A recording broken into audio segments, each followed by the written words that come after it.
recently I have came to Canada. It's just been 6 months and I don't have any experience in India. I have just completed my MTech and then got married. I came as a dependent visa. So I'm just confused that how I can start my IT career, because in BTech I did my computer science and engineering, and MTech I did software engineering. I don't know how to get a job here.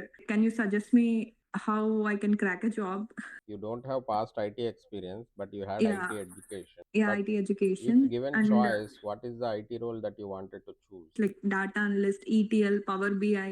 But I don't know how to start. You can go for ETL related thing. ETL related is mostly data engineering, because ETL is a data engineering tool. But the only caveat is, in data engineering role, there will be lot of coding. Okay.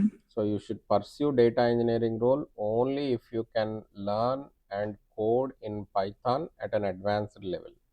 But if you are Okay. apprehensive about coding or Python, then you should not touch that role at all.